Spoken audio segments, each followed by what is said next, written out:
Hi, I'm Sandy Ray, founder of Sandra E. Ray CPA, where we alleviate financial headaches so that you can create a bigger impact. Today, I want to talk to you about reconciling your bank account. Mostly, we're going to talk about within QuickBooks, but it really is a great habit to develop. We'd like you to do that every month because it's a wonderful checkpoint to confirm that your financial reports are perfectly aligned with the activity that's running through your accounts. So let's get started. The first question is why reconcile? Bank reconciliations ensure that what's in your QuickBooks online account matches the activity that's going through your bank account or your credit card account. It helps you to detect any missing or duplicate transactions. It catches errors or potentially even fraud, and it helps you maintain accurate cash balances and ultimately keeps your books audit ready and ready for those grant reports and your 990s. So the first thing I want to do is I'm going to share my screen here, and we are going to be looking at the QuickBooks demo company. And this is a for-profit organization, but as for the purposes of bank reconciliations, there's no difference. So there's a few ways to get there. On the banner on the left, under transactions, there's a reconciliation button here, or under your gear icon over here under tools, you can go to reconcile. Also, when you're in those transactions, there's those tabs across the top, you select reconcile. So we are going to reconcile this checking account. It has a beginning balance. Let's assume I have a statement here that says the balance is $10,000, and we're going to reconcile it as of June 30th. And we're going to click start, and it's easy as that to get started. Now at the top here, you have your statement ending balance.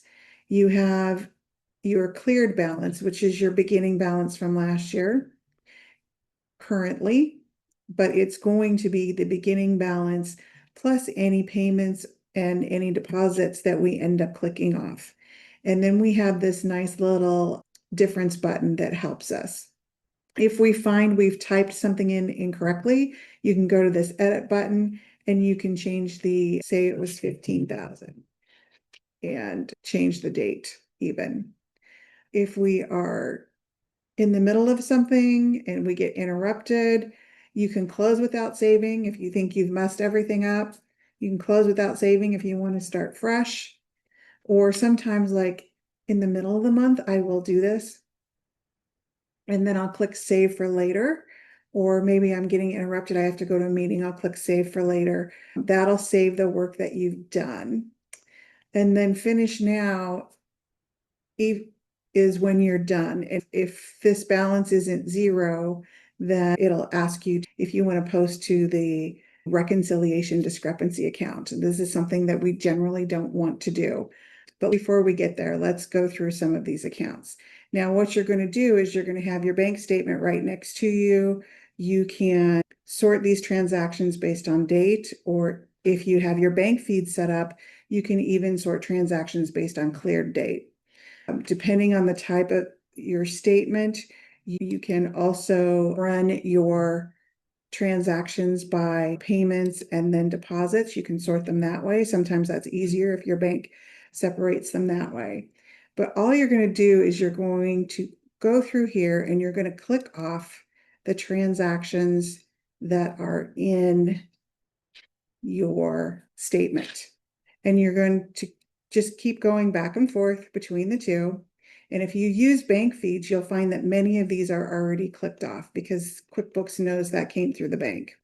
Another option is to select up here, and you can select all, and it will select everything. And here it's telling us we're going to be $12,000 off because I just made up the balance. So let's say that is the correct amount that we want to go in, and we want to edit this to 2101 and hit save, and you'll see that we have a difference of 0. You can click Finish Now. Your reconciliation is done. I recommend you click here to view your reconciliation report. And here you have your reconciliation report. Now you can print this and download it right here. The other thing that I recommend that you do is go to the history by account, excuse me, I went there the wrong way, and attach the statement. You can just upload it here, or you can browse from your downloads or wherever you're storing that statement and attach it. So anytime you want to view the reconciliation report, you can view the report here, but you can also see the statement. You can come back here once it's attached, you will see the statement. Again, this is that history by account, and you can do this for different accounts as well. Okay. So I'm going to stop sharing. And as you go through that process, you're going to be looking for things that don't reconcile. Maybe you've got some duplications. Maybe you've missed a transaction. During this process, you can leave the reconciliation. You can create a duplicate tab, fix the transaction, eliminate the duplicate, create the missing transaction. Just hit refresh when you go back to the reconciliation tab, and then you will see that there. The other thing you can do is save for later, make all those fixes and come back and then finish out your reconciliation. So there's a couple of tips that I want to give you. And the biggest one is to do this regularly. Whether your account is a monthly account or a quarterly account, do this with every statement that you receive. Don't let things pile up. If you have the bank feeds, they literally take 5 minutes unless you're missing a transaction or something. So if you're keeping up on your bookkeeping on a day-to-day basis, this just gives you the more confidence that your books are accurate. Use the actual bank statement when you're doing this, not just necessarily the bank feeds. Sometimes there's glitches with those bank feeds and we may not get all of the transactions. So make sure that you're using the bank statement as your source of truth. Don't reconcile if your opening balance is wrong. You want to go in and you fix that first. So if you maybe voided a check sometimes, or a transaction got deleted, that could be where the issue with the beginning balance is. So fix that first. Sometimes once you fix that, the beginning balance may revert back, depending upon if you went back and reconciled the older statements, or the beginning balance may still be off, but you have an additional transaction that's not on your statement that will bring your beginning balance in line with your statement that you're working on. Avoid using the reconciliation adjustment account, that discrepancies account, to force the match. This can really snowball into bigger issues. I rarely use that. I would rather post a rounding adjustment or a transposition error to miscellaneous expense or miscellaneous income, rather than using and click on that as a reconciled transaction, than using those discrepancy accounts. And then I want you to review for the report. I would love for you to review any unmatched or uncleared transactions on a regular basis. This is going to be our deposits in transit that didn't clear, or our checks that are still outstanding. If that's happening and they're getting older, then there probably is an issue, especially if it's a deposit. It's probably a duplication. If it's a check that's still outstanding, it may be a duplication. It may be a lost check. So we may have to reach out to the vendor and see if they ever received it.